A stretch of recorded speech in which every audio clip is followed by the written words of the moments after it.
Cataract surgery ചെയ്ത് കഴിഞ്ഞ് കഴിഞ്ഞാൽ നമ്മൾ വയ്ക്കുന്ന lens usually life time damage ഒന്നും വരാത്ത രീതി അല്ലെങ്കിൽ ഡീജനറേറ്റ് ചെയ്യാത്ത ലെൻസാണ്. എത്ര നാൾ കണ്ണിലിരുന്നാലും ആ ലെൻസിന് വ്യത്യാസങ്ങളൊന്നും വരാറില്ല. പിന്നെയും നമ്മുടെ കണ്ണിൽ ഒരു കാറ്ററാക്ട് വരാറില്ല.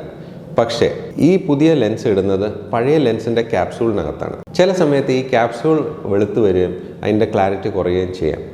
അങ്ങനെയാണെങ്കിൽ നമ്മൾ ഈ ലെൻസ് ക്ലീൻ ചെയ്യാനായിട്ട് നമ്മൾ ലേസർ ഉപയോഗിച്ച് ആ വിഷൻ്റെ ഭാഗം മാത്രമായിട്ട് നമ്മളൊന്ന് ക്ലീൻ ചെയ്ത് കൊടുക്കാറുണ്ട്.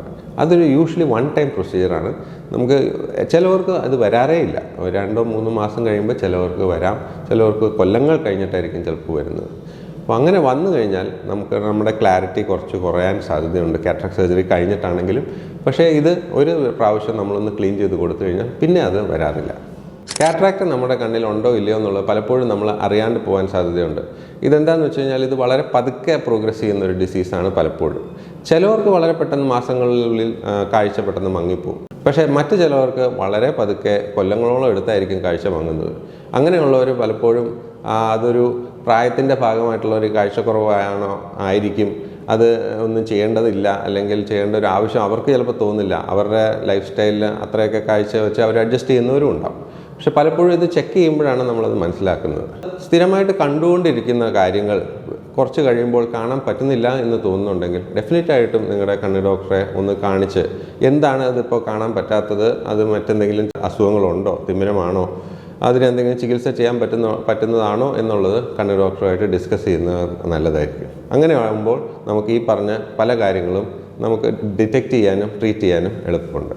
വളരെ അഡ്വാൻസ് ചെയ്ത് കഴിഞ്ഞിട്ട് ട്രീറ്റ് ചെയ്യുന്നതിനേക്കാൾ എന്തുകൊണ്ടും നല്ലത് നേരത്തെ ട്രീറ്റ് ചെയ്യുന്നതാണ്. ഞാൻ നേരത്തെ പറഞ്ഞ പോലെ അത് സർജറിയുടെ കോംപ്ലിക്കേഷൻസിലാണെങ്കിലും റിസൾട്ടാണെങ്കിലും കുറച്ചുകൂടെ ഇമ്പ്രൂവ് ചെയ്യാൻ നമുക്കത് സഹായിക്കും. കൊല്ലത്തിലൊരിക്കൽ, പ്രത്യേകിച്ച് ഒരു 40 വയസ്സ് കഴിഞ്ഞ ഒരാൾക്ക് കൊല്ലത്തിലൊരിക്കൽ എങ്കിലും കണ്ണിൻ്റെ ചെക്കപ്പ് ചെയ്യുന്നതാണ് നല്ലത്.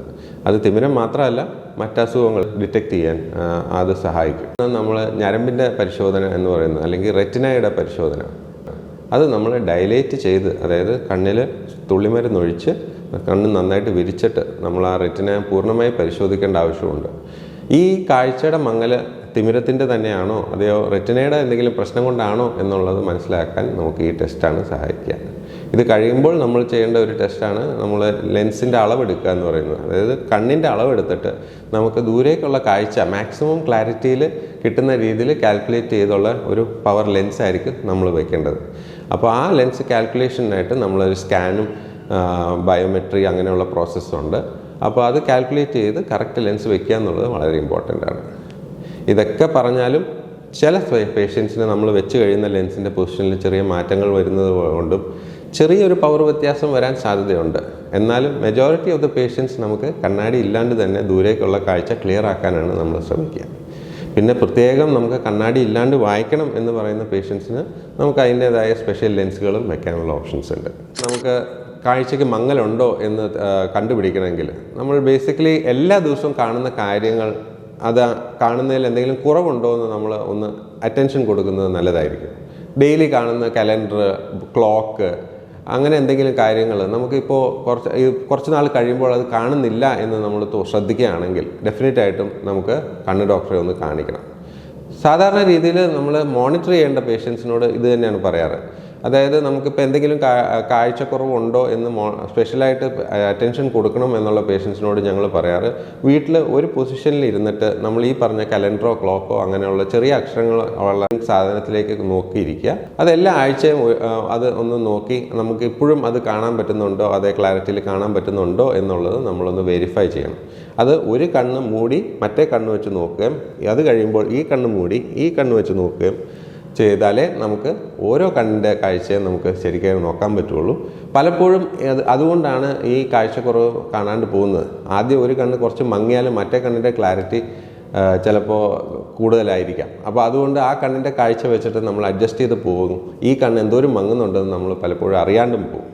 അപ്പോൾ അതുകൊണ്ട് ഓരോ കണ്ണ് മൂടി വെച്ചാലേ നമുക്ക് മറ്റേ കണ്ണിൻ്റെ കാഴ്ച എന്തോരം ഉണ്ടെന്ന് മനസ്സിലാവുള്ളൂ. കൂടുതലും പ്രായം കൂടുന്നതനുസരിച്ച് അതിൻ്റെ ഫ്രീക്വൻസി കൂടുതലാണ് കാണാറ്. മിക്കവാറും 50 അല്ലെങ്കിൽ 60 വയസ്സ് കഴിയുമ്പോഴാണ് നമ്മളത് കൂടുതലും കാണാറ്. പക്ഷേ ചിലവർക്ക് നമുക്ക് 40 വയസ്സ് കഴിഞ്ഞിട്ടും കിട്ടാറുണ്ട്. 40 വയസ്സ് 45 വയസ്സിലൊക്കെ തിമിരം കാണാറുണ്ട്. ഡയബറ്റിസ് അങ്ങനെയുള്ള ചില അസുഖങ്ങൾ വരുമ്പോൾ ഈ തിമിരം കുറച്ചുകൂടെ നേരത്തെ വരാനും സാധ്യതയുണ്ട്. ഡയബറ്റിസ് ഉള്ളവർ ഡയബറ്റിസ് കറക്റ്റായിട്ട്, ബ്ലഡ് ഷുഗേഴ്സ് കറക്റ്റായിട്ട് കൺട്രോൾ ചെയ്യാൻ പ്രത്യേകം ശ്രദ്ധിക്കേണ്ടതാണ്.